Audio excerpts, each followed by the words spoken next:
Hello everyone, this is NainaMD. Welcome to my show right here in Beverly Hills, Fusion of Science and Beauty. As you know, my passion is to really bring out the best in integrative, functional, anti-aging, and regenerative medicine.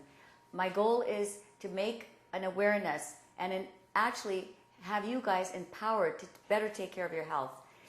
Globally, everywhere in the world, this kind of medicine is so much in demand. And today, I have a fabulous guest. Her name is Vivian Eisenstadt. She's been a physical trainer, evolved into a physical therapist for almost 20 years. And she, being on both sides, like I've been, conventional as a physical therapist, has become very holistic. People now want more than just a quick fix. They need answers from a holistic perspective. And we really need to up front with that kind of medicine. So Vivian, welcome to my show. It's really hard sometimes for people to realize that there can actually be a physical therapist that can be actually holistic. So would you kind of just explain to the audience just how you're evolving, so to speak, from a conventional based, where people envision you go to a physical therapist as a huge center, right? You've got machines, you've got evaluations going on. How you evolved from that model and why you did that. Okay, well, first of all, it's a pleasure to be here. Thank you for having me. Absolutely. And what occurred was I was a mainstream personal trainer, physical therapist in New York, which is very non-traditional. Yeah. And I came down with Epstein-Barr virus, chronic fatigue syndrome. And I had it for over 10 years. And in that time, I moved out to Los Angeles and I worked at Cedars-Sinai outpatient and then Cedars-Sinai Medical Center Spine Center. Mm-hmm. But at the same time, no traditional medicine was able to figure out why I had Epstein-Barr or what to do about it. It was, and a lot of times even conventional medicine says, well, you have Epstein-Barr, but so what? Even that, they're not even being able to figure out. They just didn't know. Now, 20 years later, they understand it's a retrovirus. They understand, that it even exists. But back then, it was, nobody even understood it. The association. And so there was not just a physical ailment. It was also mental and emotional because here I was in a severe amount of pain and severe fatigue. And my own parents were like, oh, you're just working too hard. And so after a while, I just lived with this heavy depression and pain.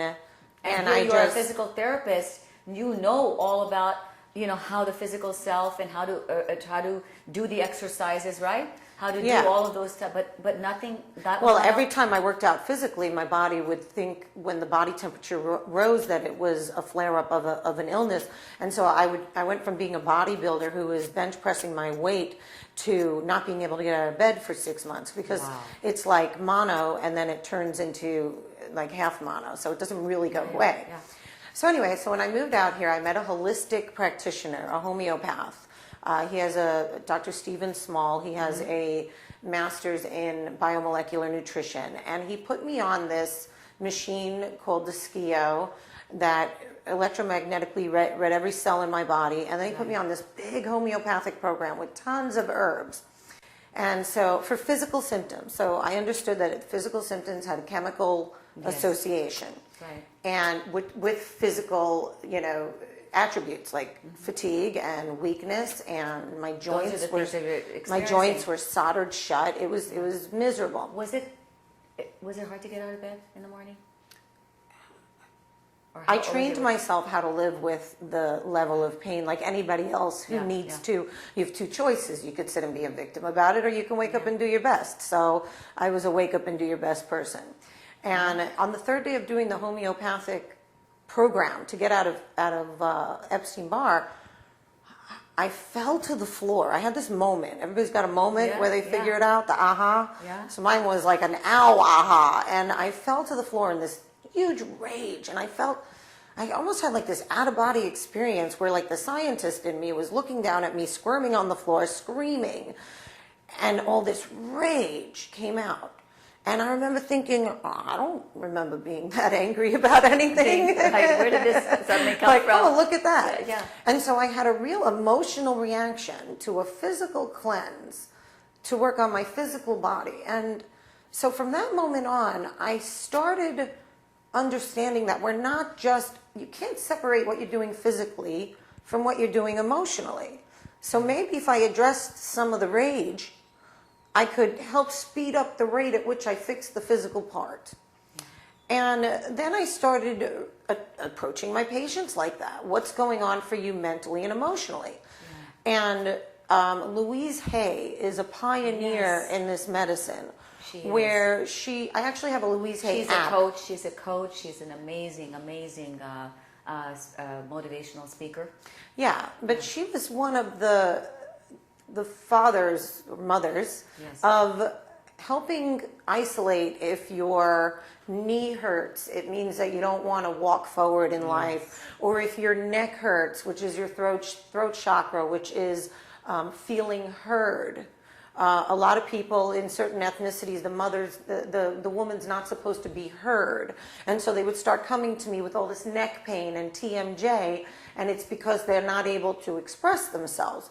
So not only did I start working on their neck, doing ultrasound, electric stim, and stretching them out and deep tissue work, but we also started creating an environment where they could share what it is they're not heard about, so they're felt heard, and to work on actual tools to be able to communicate with their spouse or whoever it is that they felt that they needed to be heard, and to resolve some of that. Because what that ended up doing, what I saw from a physical therapist standpoint, was patients would heal quicker, patients would heal permanently, and if symptoms arose, then the patients were able to look at where physically, mentally, emotionally, and spiritually they were creating the pain. I mean, sometimes it's just physical. Sometimes you're just sitting too long, you know? Did the clients that you worked with, did they readily tell you some of the, or readily sort of share with you what emotionally and perhaps what's going on in their lives or spiritually going on in their lives? First of all, every practitioner has a gift, and I have a gift as well of insight, and sometimes a word will show up and I'm like, okay, for an example, I had a patient, and on our first evaluation she came to me with foot pain, bilateral plantar fasciitis, which means my feet hurt. And the first thing I thought of was lesbian, and I'm like, lesbian? First of all, how am I going to say this to her, because there's a protocol. But that showed up, and so I started working on her, and so I brought up, so do you have a boyfriend, you have a girlfriend? And she had just come out of the closet. And this is your first and second chakra, and this is where your one-on-one relationships and how you view yourself in the world are. And she was so tight and holding here, and her hips were rotated. So there's a physical component, her hips are rotated. There's a mental, emotional component. She's holding in who her true self was for her whole life. So I did manual deep tissue work to release the physical holding, which in turn gave her a safe space to release and cry and feel safe and feel heard and release all the holding of being denied her true self. Relocated her hips, which was a physical issue because she wasn't using this area, so she was overusing her feet. So some therapists would just go and do ultrasound and massage the feet for 10 minutes, but that was just a symptom of a bigger issue, which was that this whole area needed to be healed. And literally I saw her for 1 month. We cleaned everything up. I gave her exercises. She felt, very peaceful, and we did a lot of self-loving things, and now she rides her bike for the AIDS ride from San Francisco to Los Angeles every year. That's an amazing way to treat people. Fibromyalgia is also a very common condition, correct? Do you see much of fibromyalgia? There's a lot of systemic What do you issues. find generally? Because it's growing. It's fibromyalgia, at least in my practice, I have seen such an increase in the number of patients that are coming to me with some version of it. It doesn't have to be the true fibromyalgia. It's that spectrum, right? Where the muscles are hurting, they've got TMJ, or they're clicking, or they're just sleeping, they can't sleep, and they're just tight, and or they're getting all this kind of nerve-like pain, which is unexplained, and they go to doctors, and suddenly it's either diagnosed as a depression or it's an anxiety, or it's some, they get put on medications that kind of help with the nerve pain, like a Cymbalta or something, and they're looking, but they're never quite healed. They're always got the persistence of the symptoms, and then the fatigue part sets in, may or may not, but they're hurting. There are different components to fibromyalgia. There is the component of, sympathetic fight or flight, where we choose to be in sympathetic almost all the time. And the body can't heal in fight or flight. So because we stay in that condition of fight or flight all the time, our adrenals get shot, and our immune system gets lowered. And when you say you have nerve pain, if you're holding your muscles tight, and this is the nerve, you're choking those nerves, and then chemically we're just off. So when somebody comes to me with fibromyalgia, I always have a team of people. So more than likely I send people to Dr. Small. We've been working together since he worked on me. We've sent each other so many patients back and forth, because it is a community responsibility. I'm not an end-all be-all. And fibromyalgia, chronic fatigue, lupus, all those autoimmune things, you can address some of it with the physical. When you're doing a massage and you're doing it very superficially, the myofascial, basically you're hugging the patient, you're petting the patient, you're giving the patient love. And that takes the person out of the fight or flight and allows the tissues to start moving on each other. Because it's almost like fibromyalgia is a tightening of your tissues. And then people become hypersensitive to touch. Yes, so it's almost like a post-traumatic stressful way to be. So I have them look at it chemically and see whether they could clean out their adrenals and drink their water and get better that way. And then we go into gentle stretching, and I use the whole body vibration machine that I have, and different systems to get your body itself to a higher vibration to do what it needs to do normally, naturally. But you see, mainly the people is basically just having been, like you said, I totally agree with you. It's being in that fight or flight response. Right. And I see adrenal fatigue. That can in turn lead to thyroid issues, thyroid dysfunction. We don't really have to have a hyper or hypo, underactive, overactive, right. But it could be just a dysfunction. That's, again, in terms of integrative medicine, that never gets really looked at. So you know what? I can't even believe the time's already gone. The show's almost over.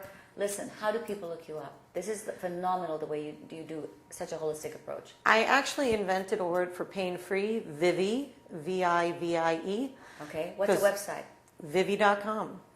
Okay, you guys heard it. It's Vivi.com. Please look her up. I mean, this is a phenomenal, it's such an interesting show. I can't even believe it's over. And Vivi.com, where I hope I'm going to come to your office to see all the equipment. Please. And you're coming back on another show. We're going to talk about all the treatment modalities. This is NainaMD, right here in Beverly Hills, Fusion of Science and Beauty. We'll be back with my next guest on Fusion of Science and Beauty.